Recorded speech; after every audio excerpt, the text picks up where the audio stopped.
And we're on. Hello. Exciting. Hi guys. So welcome to the ShireFit podcast. So it's myself and Hannah on the Hello. podcast today. So we're super excited about this. And today we're going to be talking all things periods. And I think we're going to call it period cast maybe? PCast. Yeah, PCast. Yeah, I PCast. like that. So it was going to be like a structured podcast, but actually we got loads of questions on the Facebook group. So actually we're going to do a little bit of a Q&A. So me and Hannah have both done some research into the period world for our masters and undergrads. I'm going to let Hannah talk a little bit about hers. So Hannah, if you go ahead, tell us what you did for your research project. So mine was part of my dissertation at the end of my Masters in Sport and Exercise Medicine. I looked at relative energy deficiency syndrome. Try to say that word first. I looked at relative energy deficiency syndrome, so RED-S is what it's known as, in elite female rugby players, because I was playing rugby at the time, so it was a big interest of mine.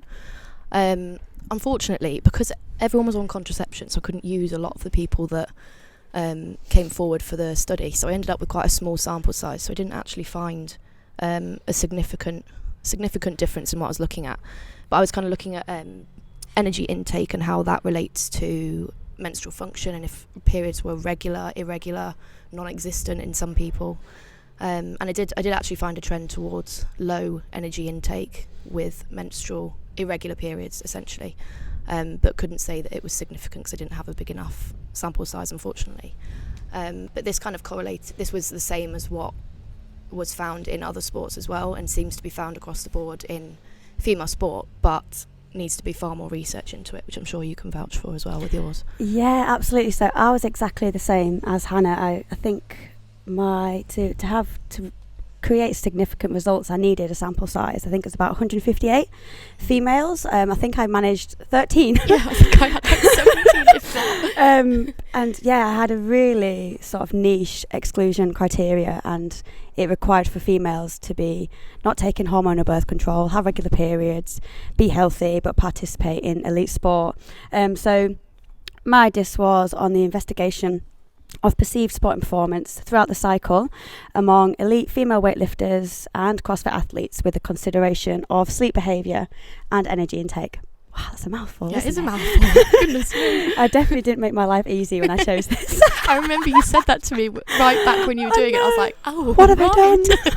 Okay. But super interesting. And the reason I picked CrossFit and weightlifting was because this is the sport that I'm in, and there's very little research. Next to none. Yes. Oh my god, yeah, it was tough, but like what Hannah said, it's the same trend across most female sports, if not all of them, to be honest. And again, yeah, I couldn't create any significant results based off the sample size, but I found trends with low energy intake, poor sleep behaviour, and bad, let's say, PMS symptoms around the cycle. So yeah, it was super interesting, and I'm sure we'll draw upon those as we're answering the questions as well for the Q&A.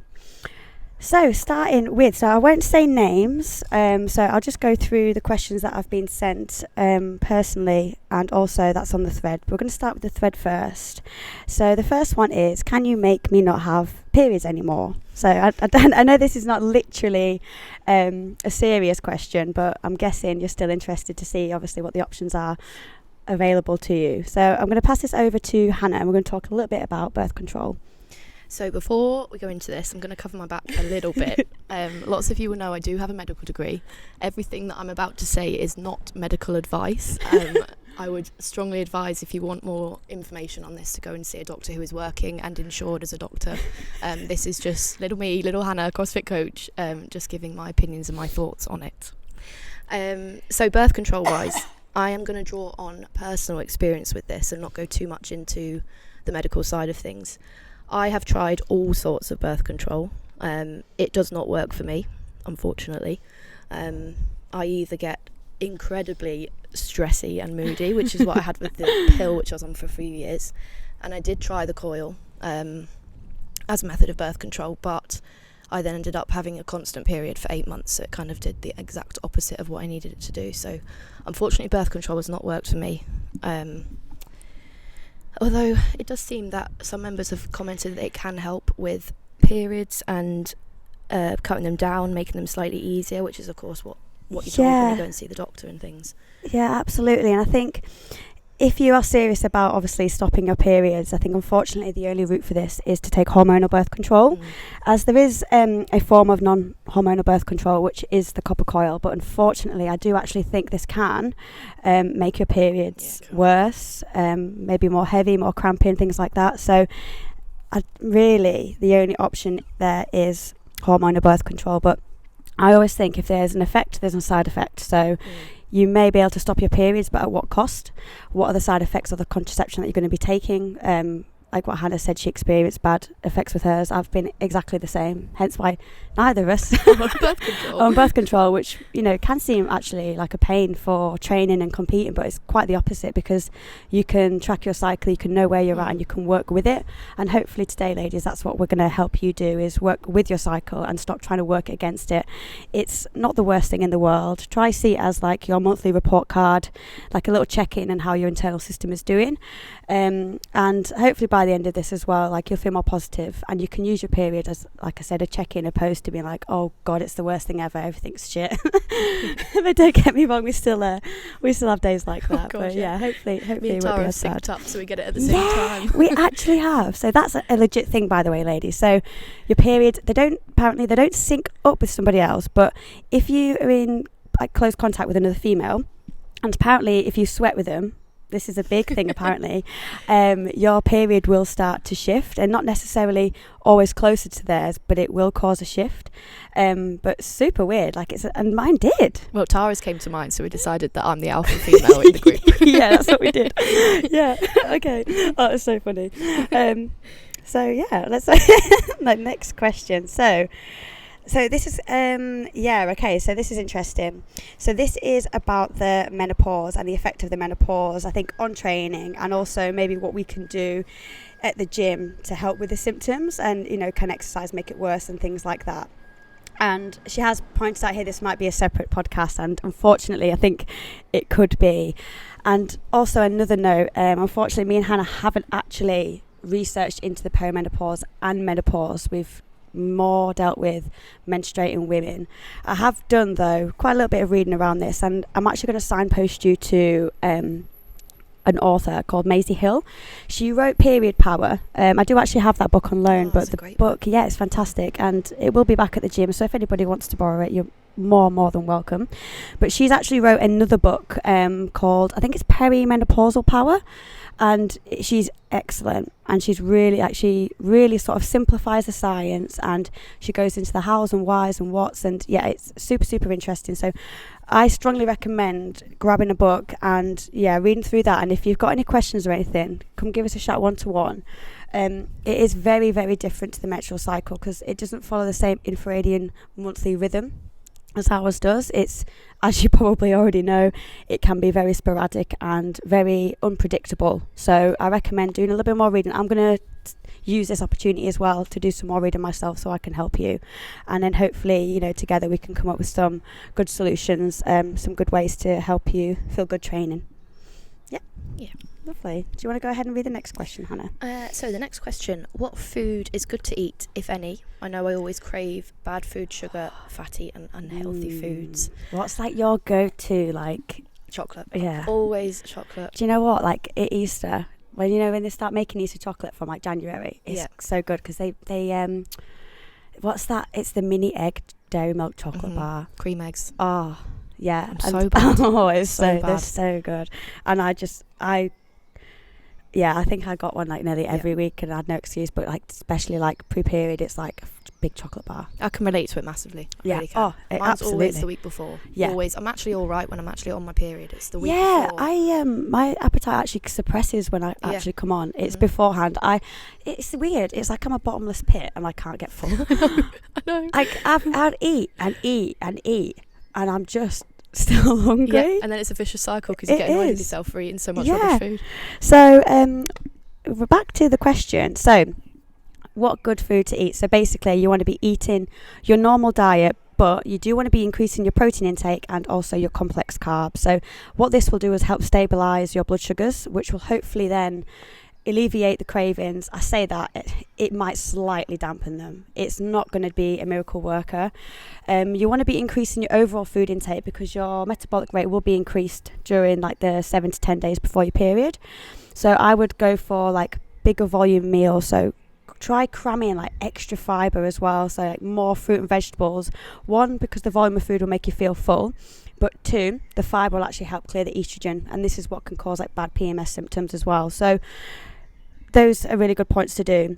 In terms of craving, what I would do, so I used to fight against this all the time, and then I'd end up in a horrible binge cycle, and it took me quite a long time to break that. And now if I really want something, I have it, and move on. And I'd vouch for that for sure. Relationship with food is so much better for it. So I would maybe keep it to the end of the day. So eat well, breakfast, lunch and dinner, have all your good food, get all your vegetables, protein ticked off. When you get in after training or work or whatever, sit down, get that big bar of chocolate, the mini egg dairy milk or whatever it is, and just enjoy it and move on. Like, don't keep fighting it. Like, if it's just a little bit of a moment of weakness and you're like, oh, I'm fine, push through it. But if you're really craving something, I honestly think, and I don't know if this is the right advice or not, Johnny Landals might tell me off. But I honestly just have it and move on from it, and it's fine. Don't punish yourself. Don't do an extra training session. Don't skip breakfast the next day. Just have it, move on, enjoy it. Yeah. Okay. I think if your body's telling you it wants something, it's normally for a very good reason. Yeah, exactly. I hope that was helpful. I liked Eve's comment. She recommends a beef hula hoops and an Easter egg for high protein premenstrual meal. Elite snack, that. That is elite. Oh, Easter eggs, I miss them so much. Christmas, and then you get the Christmas chocolates soon. Oh, soon. So next question. So the relationship between being on your period and how it affects training. So I've got loads to say on this. Yeah, go ahead, Hannah. So a few experiences to draw on. A personal one, firstly. So when I first found CrossFit kind of 3 years ago, and Tara was coaching me over at CrossFit Leeds, actually. Ooh. Yeah. I did the classic CrossFit and threw myself in the deep end, wanted to do all of it every day, all day, every day. I remember this. You remember this? I was coming into the CrossFit gym like maybe twice, if not 3 times a day, alongside a medical degree and playing rugby. Playing rugby at the top. I that sounded so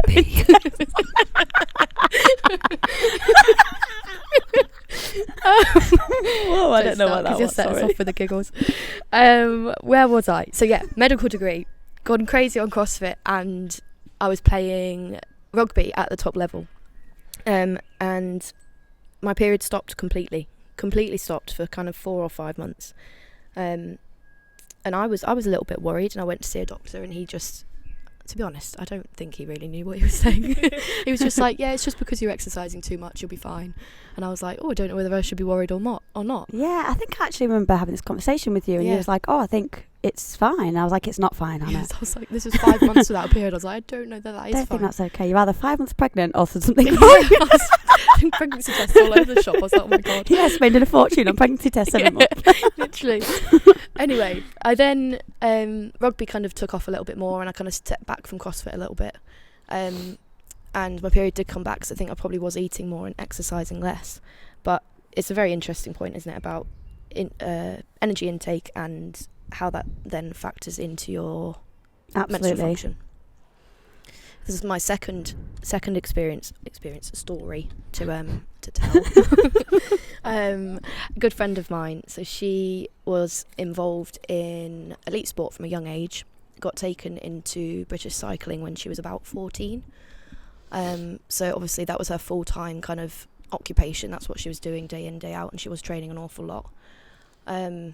Her periods, I might be completely wrong on this, but I think they maybe started, but they were super irregular. So kind of maybe 1 or 2 through a year, and then she got to kind of 16 and they just stopped and didn't ever come back. And she is now mid-20s and has never had a period since then.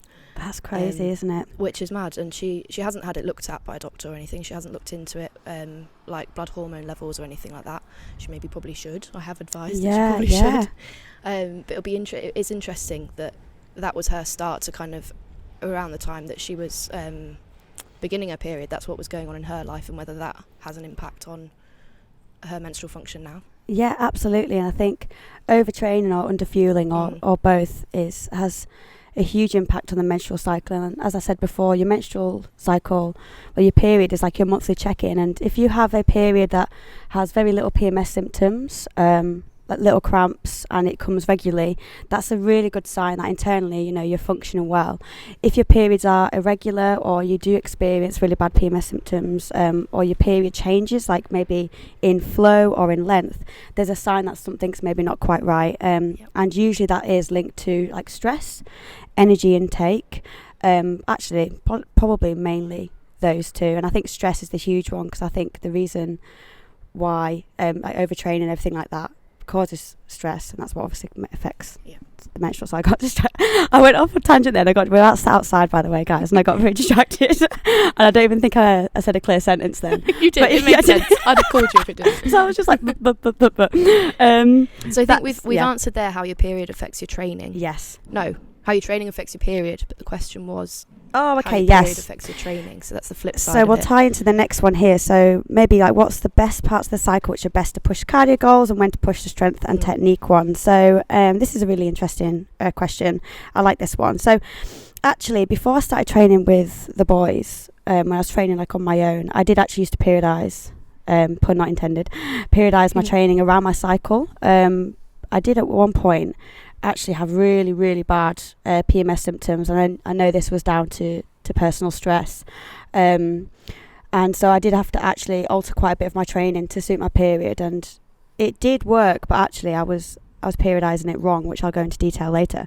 But since training with the boys, I've kind of like have chucked that out the window a little bit, because I kind of want to do all the training with them, but definitely realise a huge difference and peaks and troughs in my performance. And Hannah will feel exactly the same, 100%. Where some days it's like, wow, I have nothing to give. I actually have just gone through this, like a really bad bout of let's say PMS and everything like that, and especially with all the stress before semis and at semis, like it definitely had a huge impact, and I could feel a big difference in training. You know, when you do a workout and you're like, I have nothing. I remember doing this, it was the burpee over line bike and shuttle one, and I was like, I have nothing left, and Sam's like, come on, God, send it, Tara, send it. And I felt like saying, fuck off.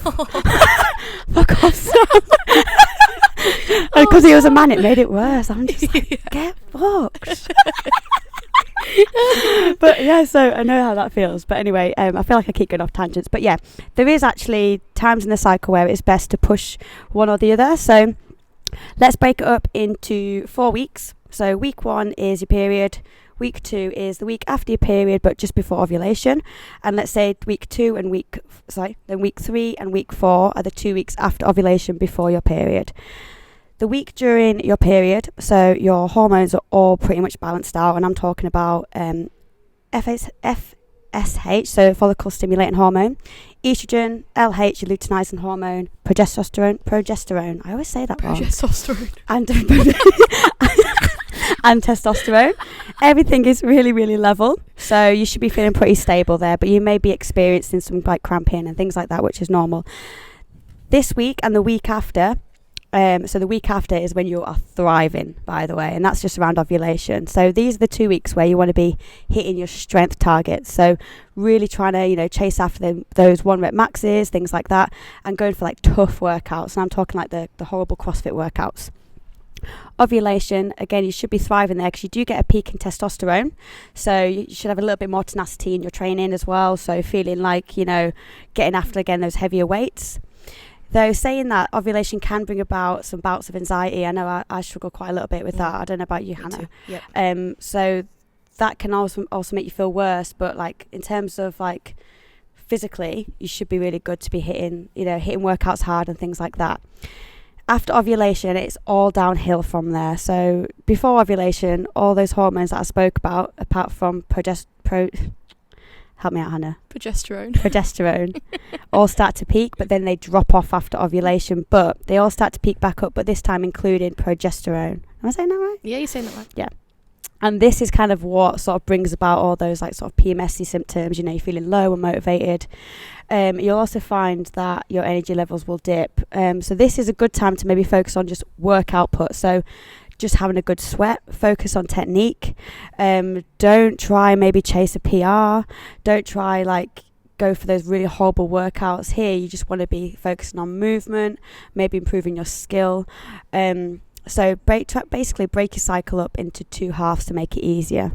So period, week after your period, go for it, send it. After ovulation, before your period, take a foot off the gas. Just think about sweating and movement. I hope that's helpful. I think it's going back to what we touched on before about listening to your body. Like, yeah, I've kind of learnt this year training with Tara and the team to listen a lot more to if I'm feeling rubbish, if I don't want to, if you've got that kind of, I really don't want to do this, and it not just be I'm having a bad day. It could well be related to obviously where I'm at in my cycle. Yes. Listening to that and not stopping and not skipping a session, but finding something that I do want to do, finding something I can just sweat through and move through rather than forcing myself to do a workout that I don't want to do. Yeah, absolutely. So when I was periodising my training around it before, there's very little literature on this, by the way, guys. So this is why it's like a lot of trial and error with us. I used to take that week before my period as like a deload week, but I programmed it like a classic deload, so very low volume, high intensity, and it was not working for me at all, and I just thought, oh God, it's just doom and gloom. But recently I've learned a lot more from ShireFit. So Julian recommends changing your training week by week based around your cycle. So I know this is going to be quite difficult for you guys, because if you're coming to the classes, it's already pre-programmed, and unfortunately we cannot periodise our training around all of your periods. It'd be very, very good if we could, but we can't. But they are things that you can do. So if you speak to us, we'll know, and the guys are educating themselves more about this as well, especially Max. I know he's really interested in it because he wants to do it for us girls, for our programming. But yeah, if you speak to us, we're more than happy to sort of tailor the session to suit you whereabouts you are in your cycle. So for example, if you're in that, I'm going to call it hell week, you know exactly what I mean. It's hell. Yeah. So hell week, and it's programmed 1 rep max snatch balance, which is coming up in a couple of weeks, and you're like, oh my dear God, like no. And I know what you feel like, you don't want to be doing that. What I would do, and what I'd recommend for you to do, is you're going to go for sets of 5 at a lighter weight and focus on technique. You're not even going to build to a heavy. You're not even going to put any heavy weight on the bar. You're just going to keep it light. So you're just focusing on work output. You're focusing on volume. Same with a workout. If it's like a horrible short, sharp workout, which you just haven't got the energy for, we're just going to treat it differently. Rather change the time domain, or we'll change the movements, or we can just change the focus of it. Because sometimes you can do the exact same workout, but just approach it differently. So for example, if we look at Monday's workout, Make It, where it's 5 minutes on, 5 minutes off, there's people who are sending it in those 5 minutes and, you know, working really hard. If you're no feeling like that, you can just work at moderate intensity, consistent across those 5 minutes, and you do it exactly the same as everybody else, but your focus is different. And this is where you have to really focus on yourself and forget about everybody else in the room. And I noticed that in classes, actually, it is, people treat it almost like a competition every day, and I'm like, does that not wear you out? Like, I just went and like I didn't care about like winning the workout or anything like that. And that's why I loved it. But I noticed actually it was the opposite for some people. It was they had this pressure of like, I don't know, maybe beating somebody or getting the best score, or what people thought of them. And I'm like, no one cares about anybody else, you know. But so you just have to really focus on yourself and do what's best for you in that instance as well. I hope that was helpful, by the way. I could literally talk so much about this, by the way. Absolutely. Me too. We'll skip by Robert Dent's comment. We're gonna touch on that. Yeah, no, I actually did type out some. I'm not going to say it on here. It was bad, wasn't You said it, and it's bad. It cannot be repeated. I typed it out, and I was going to send, and I was like, check yourself, Tara. Tara, you cannot write that. So I'm not going to say it on here either. If you want to know what it is, Rob, if you wanted to come see me in person, I'm more than happy to. More than happy to tell you. What do we have next? That's a good guess, Johnny. Is that? Oh, there's some more here. Okay, so is there any links with hormone spikes and strength and endurance whilst training, and how to combat these? Do you want me to say this one, Hannah, or do you want to answer? Yeah, you've got. Yeah, so hormone spikes and strength and endurance. So, like as I mentioned before, you do get a little, you get a testosterone spike around like your ovulation, and this can like bring about a little bit more tenacity. So you're not aggressive as such, but it can definitely help with your strength training. So it's really good to be doing your strength training around that time. In terms of like the endurance stuff, well, in fact, actually, so you oxidize fat better on your second half of your cycle, so during your luteal phase. So this could be a good time to do your endurance training, like long and slow, so all your list style workouts. So definitely like nasal only stuff as well will be super beneficial on the second half. So if you want to really simplify it, you could think of the first half of your cycle, strength, power, sprint, fast, hard, and the second half of your cycle, like long, slow, steady, aerobic, nasal only, and that's like a really good way to probably simplify it and break it up. Love that. Next one, so I'll read this out, Tanya, you can draw up on this one. So links with changes in low mood and confidence in training. I think we can all relate to this one, Yes, we can't can. Me and Tara Oh, relate God. to this all the time. So it is difficult when you're feeling low in mood and to come in and, depending on what the workout is, to feel confident with movements that you're not confident with on a day-to-day basis, and then for that to be then made more complicated by you being in low mood. Or a particular one for me is when I'm cramping and I'm asked to do a burpee. I'm like, sorry, Oh but God, no. you know what the worst one is? And it's like a heavy clean, and you're like day one of your one or two of your period, and you're like, I don't know if this is safe. I don't really want to hit my womb on a heavy barbell, if I'm honest. I think I need to put a nappy on. Yeah. I'm joking. Literally. Oh, the boys will love that. Oh no, there's no boys listening to this. No, not yet. So yeah, there are links with both of those for all of us, I think. In terms of combating that. Yeah, so low mood and confidence in training. Yeah, do you know what's actually helped me with this? Because I used to experience this more so before training as a team, and I actually put it down to discipline and habit. Because we always train every day at 8 and we always train every day at 2. And to me, that's my job. I don't even think about it. I just get up and I train. And even if I don't feel like it, I just get in the car and I go. And I think because it's a habit and because it's a team and I have to, I say I have to go. Obviously, I want to go.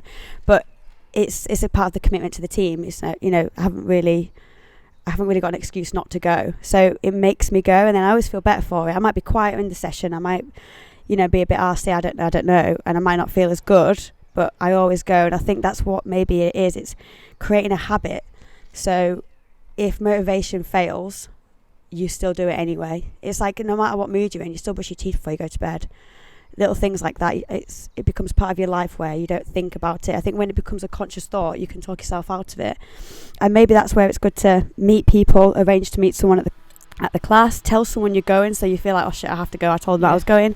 In terms of battling the low mood, that's like a lot of work which I've done in the past years, try and improve self-esteem, and I've listened to quite a few audiobooks. I'm more than happy to, if you're interested, drop me a message and I can send you lists of books that I've listened to, and I think a lot of it is just improving your self-esteem, and I think that can help. But I think ultimately we all do get that slump. 100%. I think more often than not as well, you'll come out of a session having felt rubbish in it, and then afterwards you might actually feel a lot better. I know I do. I come away from a session like I'm I'm glad really I did that. Yeah. Yeah, we've done that so many times, God, haven't we? How many times? Well, I don't feel like this, I don't really feel very good today, Yeah. blah blah blah. And it's hard training with boys who, especially Max and Turner, they just crack on with it. They got on with it, and obviously they don't always understand, I guess, how we're feeling, but we don't always maybe want to say, and sometimes it makes you, at first you're like, oh god, I can't be arsed with them, but then actually they probably good for making us feel better. Yeah. It's just at that moment in time you think, oh no, I just want to be in a bad mood. Yeah. Do you know what I mean? I just want to be in a bad mood. I want to skip the session, and then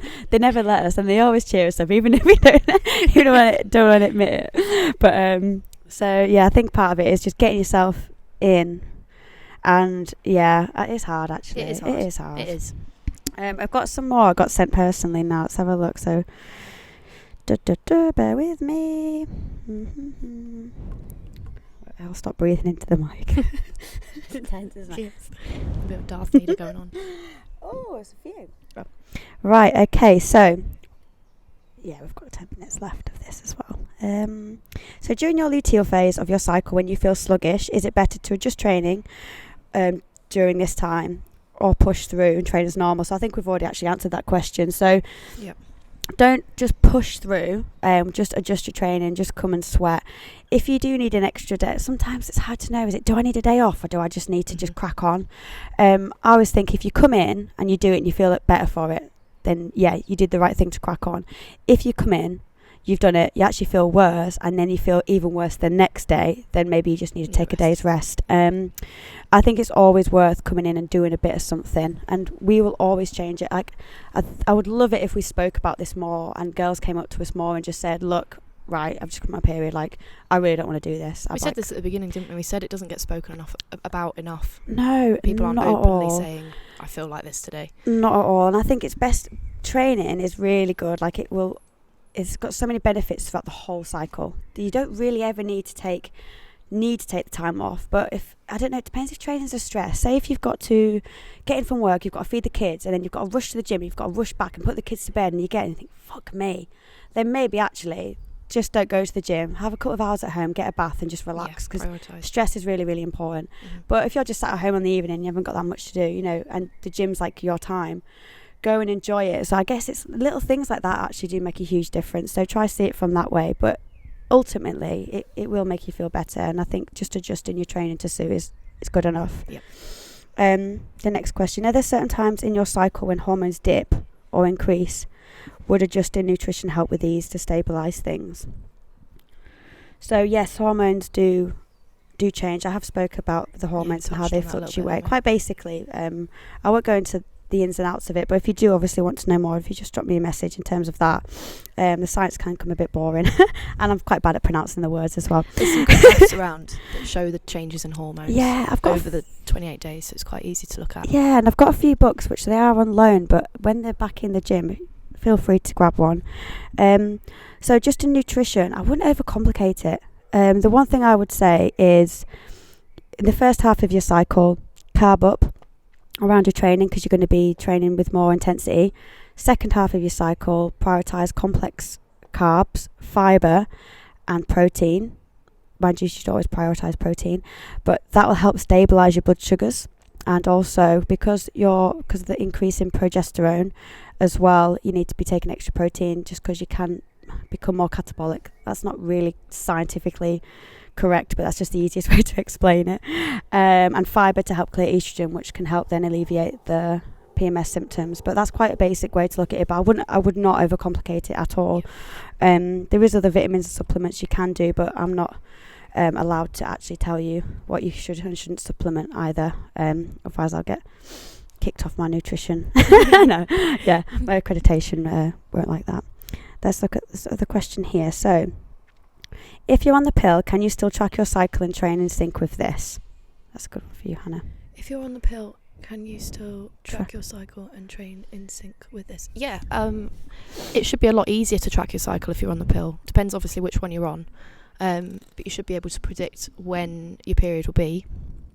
I don't know the ins and outs of how your hormones change with if you're using hormonal contraception, how that affects what a normal hormonal graph would look like, if that makes sense. So I don't know if it would fluctuate differently. Because basically you don't ovulate. So I don't know if you stay pretty... I'm not sure. Yeah, this is something I think... Well, I don't think they know. Yeah, this is like... It's quite under-researched. I say under-researched. I think it's just because there's that many pills and that many... different types of pills. Like you can get like the mini pill, you can get estrogen only, you can get all sorts of different pills. So they all have different effects on the cycle, but ultimately seem to have the same output. I have a feeling that she's on the mini pill because she gets the symptoms, but like I don't think she's like she doesn't get a period, so I'm guessing she probably takes it every day. And I've had that before, and I think the best thing you can do is if you download a period tracking app. I think Clue's quite good for this. I use Garmin personally, but it's just easier for me. But I think Clue's good for this, where you can track your symptoms every day, but you have to be religious doing it every single day. And maybe after 3 to 6 months, you'll notice a pattern. Because you don't know, there might actually be a pattern. It might seem random now, but you might be like, oh, actually, every 3 weeks I get this or whatever. But you just have to track and then see if you can find a pattern and then use that going forward. Yeah. Difficult one to answer that, because pills are all so different, and I think individuals will react differently to it as well. Be kind of an individual basis, that one. Right, I think I had another question. I think it was regarding... My sister calls this PCOS, by the way. PCOS. What do you say?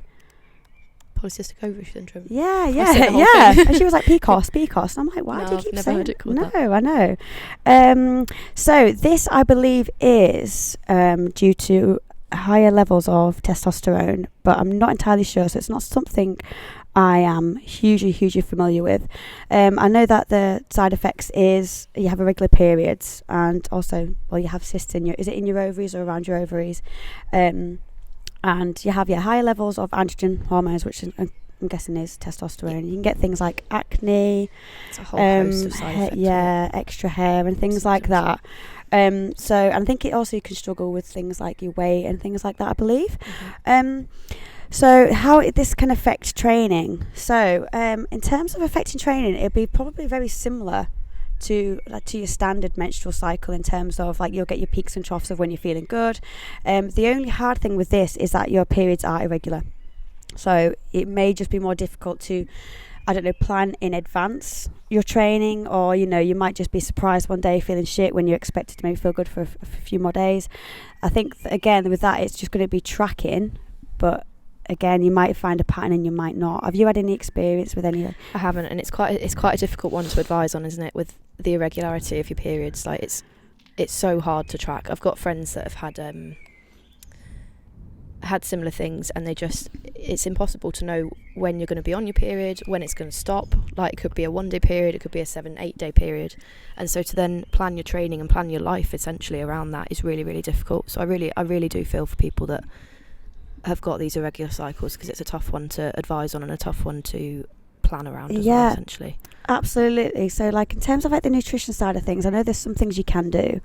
I think a lot of it is to do with stabilising the blood sugars and limiting like excess carbohydrates and sugars in the diet. So really making sure you're focusing on complex carbs, plenty of protein, fats.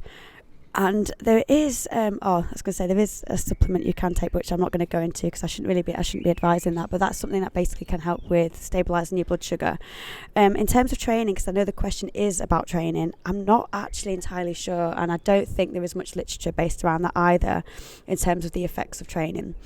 I know, like with periods, in general, when me and Hannah have both done our research, it's very like sporadic, isn't it? The literature, like, so sporadic, and there's just not enough of it. Yeah, and absolutely. Like traditionally, so the reason why we've got such a lack of research in women is because originally women were not allowed to participate in research because we could bear children, and it was just at the risk in case women were pregnant. So this is years and years and years ago, and I don't think it was until, someone might have to correct me if I'm wrong, because I think research began properly, like clinical trials, I don't know if it was before the First War or around that time, but then I don't think women were allowed to participate in research until like 1970s.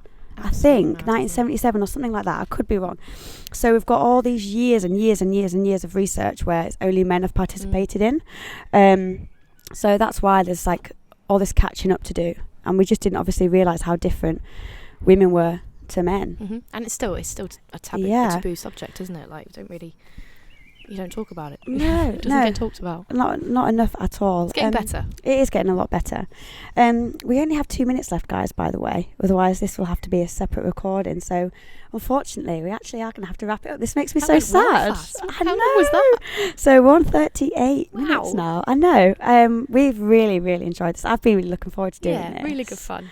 First proper podcast for me. I know. This is Hannah's debut, isn't debut. it? Yeah.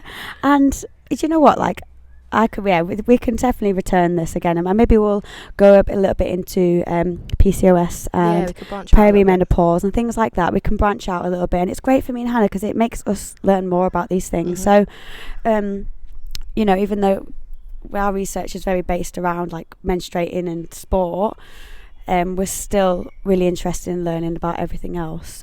So still fire the questions across. But I really, really, really, really hope this like helps at least one of you. And I hope we answered the questions okay for you guys. And honestly, me and Hannah are more than happy to help. If you've got any questions, you can DM us. Come see us in the gym. Yeah, come corner us in the gym if you need us. We've both read books and listened to podcasts. So if you want signposting anywhere, I'm more than happy to do that as well. But yeah, lovely. And so fun. This has been so fun. I feel like we've said bye so much. How do you even say bye? I don't want it to end. But yeah, well, thank you very much for listening, ladies. I know there's no men listening to this, so I'm just going to say ladies. And enjoy the rest of your day. Thank you. Bye, guys. Bye.